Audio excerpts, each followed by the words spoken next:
दोस्तों, हिस्ट्री वेदासी में आप सबका खैर मकदम है। ईरान दुनिया की नवी एटमी ताकत पर हम ये दूसरी किस्त नशर कर रहे हैं।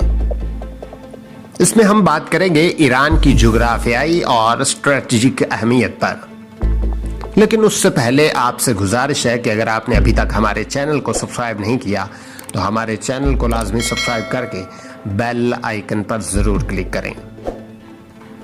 जब अमेरिका ने ईरान को महज शर के हसार में महसूर कर दिया था तो उसका एक मकसद यह भी था कि उसे बाकी दुनिया से अलग थलग तनहा कर दिया जाए। आज की दुनिया के ग्लोबल विलेज में तनहा हो जाना वाकई ही एक अजाब से कम नहीं है। लेकिन ईरान ने अपने कार्ड्स निहायत होशियारी से खेले। उसने एक कमाल यह भी किया कि अपनी खलवत को जोहरी हंगामा गश्तरी की आड़ में जलवत बना दिया है। आज हर तरफ हर जगह ईरान और उसके न्यूक्लियर प्रोग्राम का जिक्र हो रहा है। अक़वाम मुत्तहिदा की फिजाओं में ईरानी बम का शोला बुलंद है।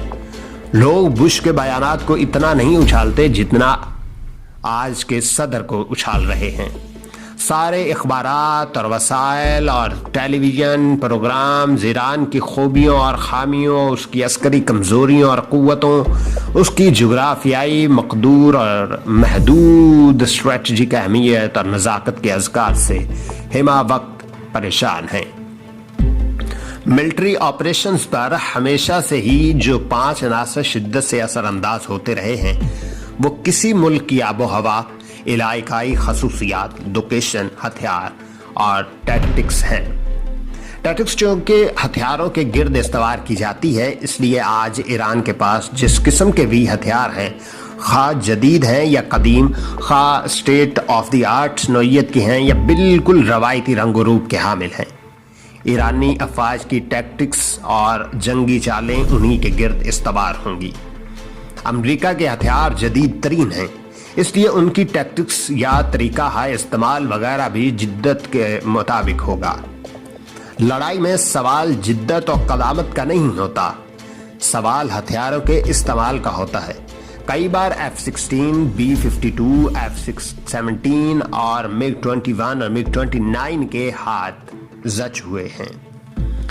जंग अजीम दोम के बाद कोरिया और वियतनाम की जंगें इस हकीकत की शाहिद आदल हैं कि कोरियाई और वियतनामी हथियारों की कदामत ने अमरीकी हथियारों की जिद्दत के सामने बंद बांध दिए थे। उसके मुकाबले में 1965 की पाक भारत जंग में इस बात के बावजूद कि पाकिस्तान के पास जदीद हथियार नहीं है, जदीद टैंक नहीं है, पाकिस्तानी आमर ने इस वजह से किसी काबिल जिक्र कारकर्दगी का मुजाहरा नहीं किया। उस टैंक को ऑपरेट करने वालों का अपना प्रोफेशनल मुबल्लिग व इल्म इस मयार का था कि जिसका तकाजा पैटर्न की टेक्नोलॉजी करती थी। नतीजा आपके सामने है। भारत के सेंचुरियन कदीम होने के बावजूद बेहतर ऑपरेशनल टैक्टिक्स के इस्तेमाल की वजह से जीत गए। ईरान की मैरीन पाकिस्तानी मैरीन की तरह हर किस्म की ज़मीनी खसूसियात की हामिल है।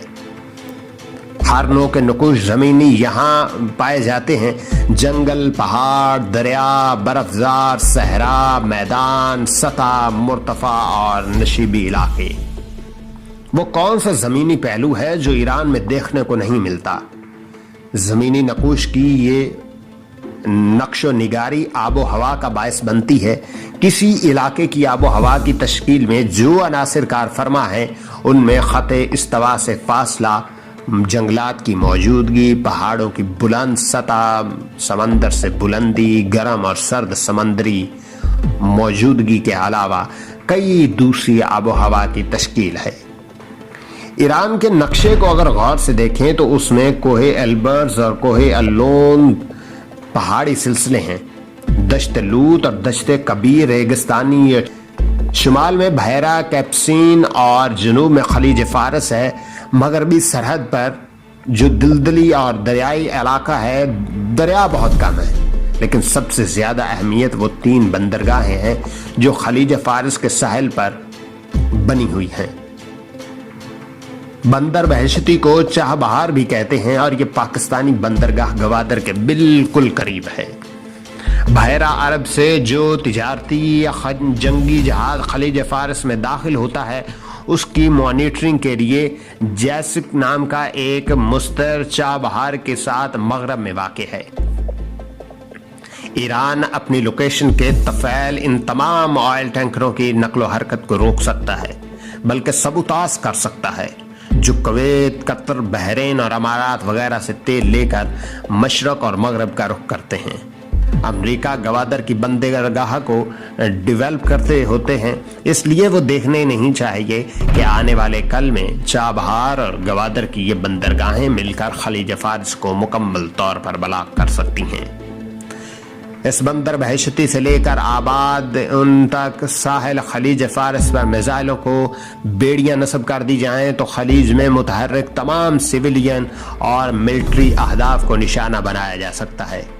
ایران یہ بھی کر سکتا ہے کہ آبنائے ہرمز میں سمندری سرنگیں بچھا دے اور بحری نقل و حمل کو روک دے۔ ایک تیسرا آپشن یہ بھی ہے کہ ایران خود اپنی چند درجن جنگی کشتیوں کو ناکارہ کر کے آبنائے ہرمز کا راستہ اسی طرح بند کر دے، جس طرح پاکستان کی جی ٹی روڈ مختلف وجوہات کی بنا پر چند گاڑیاں کھڑی کر کے بلاک کر دی جاتی ہے۔ ایرانی نیوی کے پاس 3 کلو کلاس آبدوزیں ہیں اور 9 عدد چھوٹی آبدوزیں بھی ہیں۔ یہ چھوٹی آبدوزیں بحری کمان آپریشن میں استعمال کی جاتی ہیں۔ اگر ایران اپنی 3 کلو کلاس آبدوزوں کو بحر ہند میں بھیج دے تو جو امریکی بحری کمک بحر ہند کے راستے خلیج میں داخل ہو رہی ہوگی اس کی رفتار سست کی جا سکتی ہے، اور اگر وہ داخل ہو بھی جائے تو آبنائے ہرمز میں بچھی ہوئی سمندری سرنگیں اس کے ایڈوانس کو مزید تاخیر میں ڈال سکتی ہیں۔ دریسنا ایرانی میزائل خلیج فارس کے دوسرے ساحل پر امریکی اہداف کو نشانہ بنا کر امریکہ کو کافی نقصان پہنچا سکتا ہے۔ اس ایکسرسائز سے اور کچھ ہو نہ ہو تیل کی عالمی قیمتیں آسمان تک جا پہنچیں گی۔ ایران کی کوشش یہ ہے کہ وہ اس عالمی بحران کا ذمہ دار امریکہ کو ٹھہرائے۔ یہی وجہ ہے کہ اس نے IAEA کے انسپیکٹروں کو اپنے ری ایکٹروں کے معائنے کی اجازت دے رکھی تھی۔ اب اشارے یہ بھی ہیں کہ وہ دوبارہ اس راہ پر گامزن ہونے جا رہا ہے۔ ایران کے بعد عراق اور امریکہ کی نگاہوں کا خار ہے۔ امریکہ مشرق وسطی کے تیل کی منڈی کو بے ضرر اور پرامن بنانا چاہتا ہے اور پھر بے فکر ہو کر واحد عالمی قوت کا تاجدار بننا چاہتا ہے۔